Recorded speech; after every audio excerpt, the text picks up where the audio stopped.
Hello there, everyone. How you doing today? I hope you're all well. Today we're going into r/AskReddit, where the Redditor of the day asked, "How have you seen a person's life be ruined in a single day?" And well, many other Redditors had answers, and we are about to read them. If you enjoy, like and subscribe. Leave a comment down below and maybe check me out at twitch.tv/Count Julius. I play roguelike games there. Now, without further ado, let's get started, shall we? Watched a kid get an underage alcohol violation. It wouldn't normally be a life ruiner, but he and I were both college students at a university that had been on the news a lot for drinking and party culture. The culture has been the same since the 70s, but they didn't like the bad press, so they cracked down on it. Like 2 months before this happened, they instituted a new policy. It used to be that you would deal with the legal implications, and they would make you go to an alcohol education program, and you wouldn't be able to study abroad. Now they suspend you for the rest of the semester, and make you move out if you live on campus, and they cancel any financial aid the school is providing.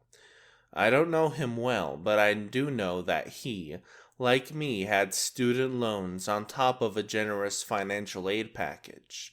And because of the aid program we were in, it's unlikely he could afford to come back without financial aid package from the school. A man came in to rob the bar I was drinking in. The bartender told him to screw off. The man shot him twice in the crotch and walked out. Hopefully he missed anything too important. We were standing on a downtown corner watching the 4th of July parade when we saw the parents of one of the players on a soccer team I coached talk to someone. They began running like hell through the crowd with panic-stricken faces. Someone came to our door later and told us that Matt, their 10-year-old son, had jumped off a float to get some candy thrown by someone on another float, and he had tripped. The float he was on ran over his head, killing him. Our son was on the same float and hadn't gotten home yet. One of the most depressing moments in my life. The parents were never truly the same. The people on floats in our town never threw candy again. I think of Matt every 4th of July. I know a man whose car was sandwiched between two semis, killing his wife and all 3 of their children instantly. Somehow he walked away with only a broken arm, but I'm pretty sure he wishes he hadn't. I used to work the front desk of HR for a big hospital.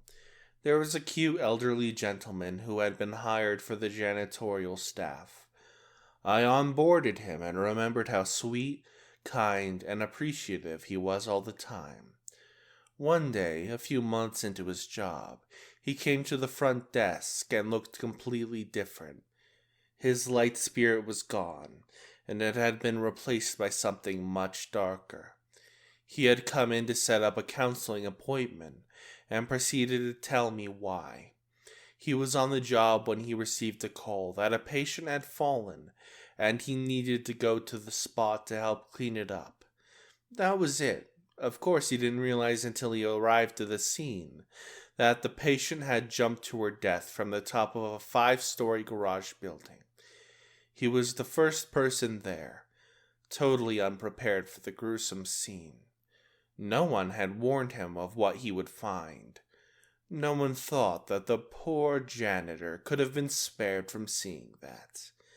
My heart still goes out to him. This was about 8 years ago. I hope he got lots of counseling and was somehow able to move on with his life. He didn't have to say much for me to understand how deeply traumatized he was. Poor soul. My friend's husband produced and consumed kitty naughties, including some photos of their own children and nephews. She found out when DHS raided their apartment. It tore her life apart. She's doing well now, though. Divorced, quite obviously, and he no longer has any parental rights. She's still struggling to help her kids process the whole thing. My neighbor knocked on the front door early one morning. We had never met. He introduced himself and wanted me to know why there might be a lot of cars parked in front of the house. All three of his children had died in a car accident the night before. One day during my junior year in high school back in the 1980s, I came downstairs on a Saturday morning, and my mom asked me, "Do you know Bob Johnson?" I said, "Yeah, I sit next to him in English." She turned the local newspaper around, and there was Bob on the front page in handcuffs. He had murdered his dad and tried to cover it up. Apparently, his dad had been sexually assaulting him for years, and Bob had finally had enough. Shot his dad in the head with a .22 while he slept. Fortunately, the courts were lenient. They gave him a new identity, moved him out to somewhere in the Midwest, and gave him counseling. I guess this one day ruined his dad's life and saved his own. I saw him on Facebook a couple years ago.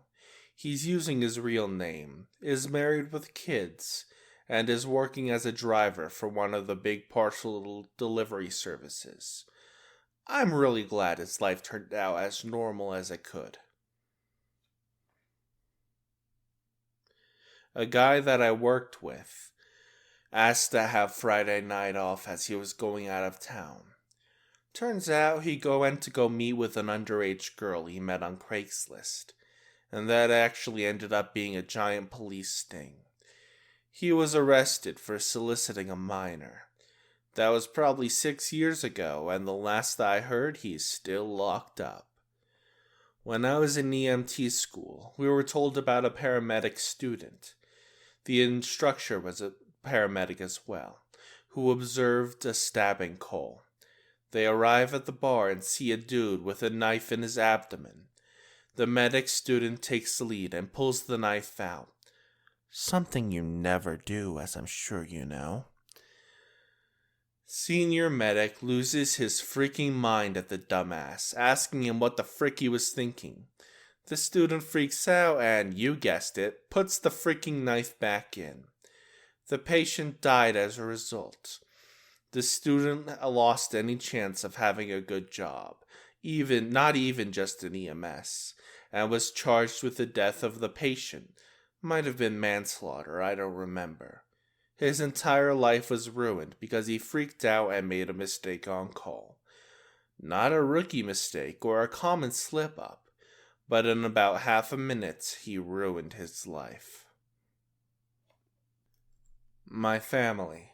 I woke up to the most horrifying screams. I never heard screams like that before, not even in the worst horror films.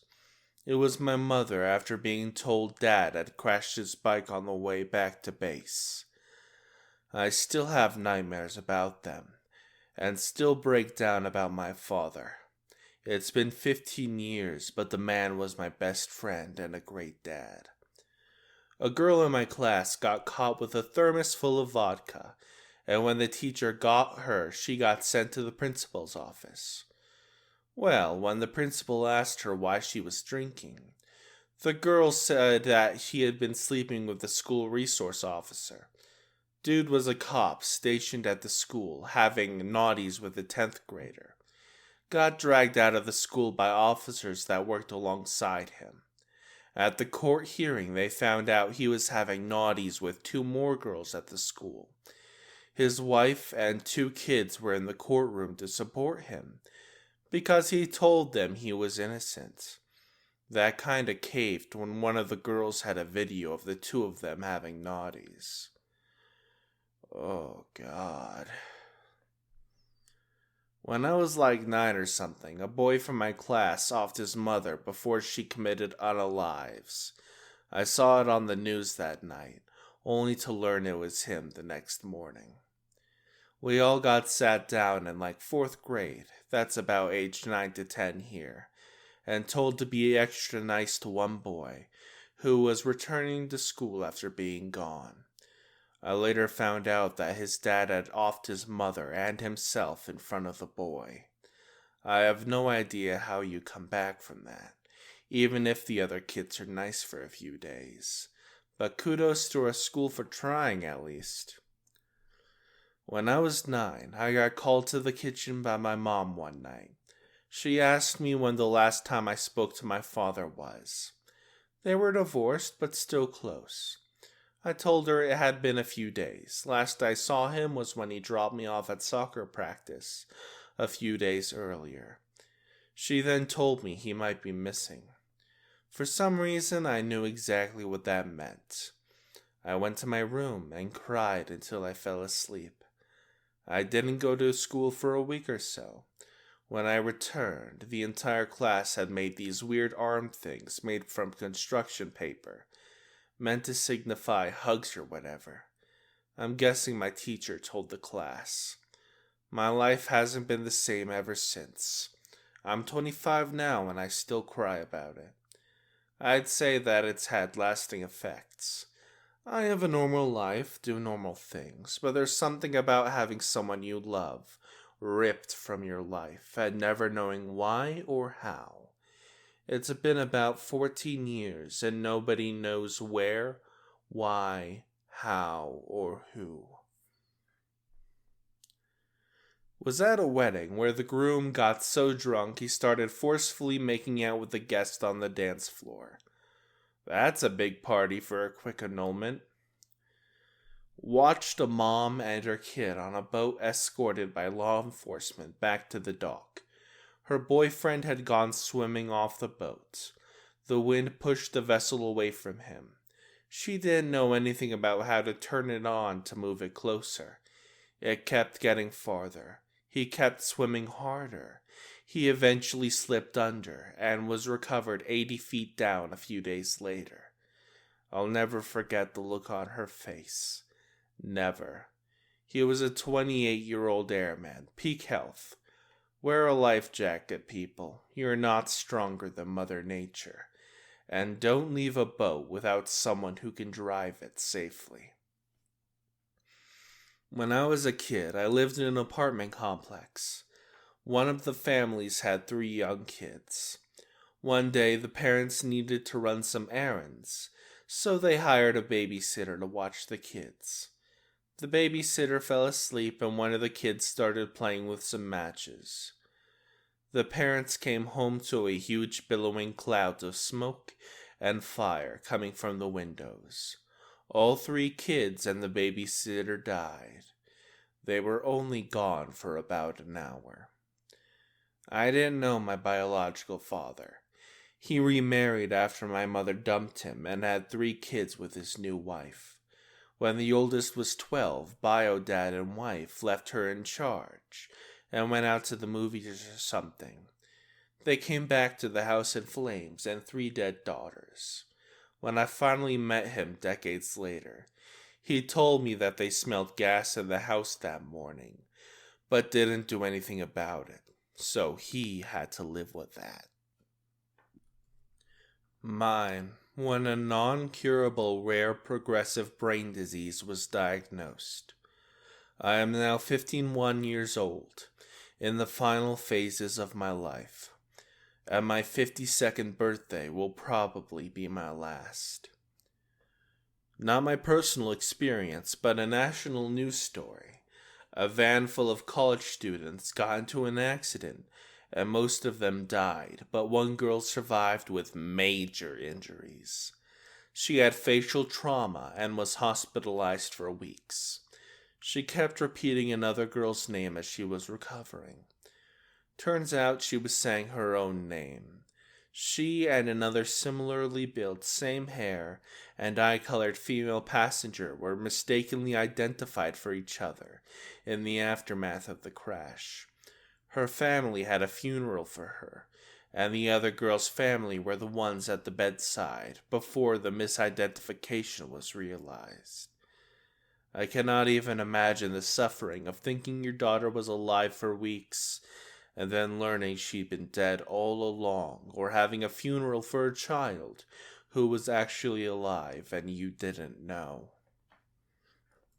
That's the end of today's video. I hope you all enjoyed. Remember to check out my Twitch at twitch.tv/CountJulius. Remember to like the video, leave a comment down below, and subscribe to the channel if you haven't already. And if you really enjoyed, maybe throw a couple bucks my way at my Ko-Fi. Anyway, I will see you all next time. Hasta la pasta.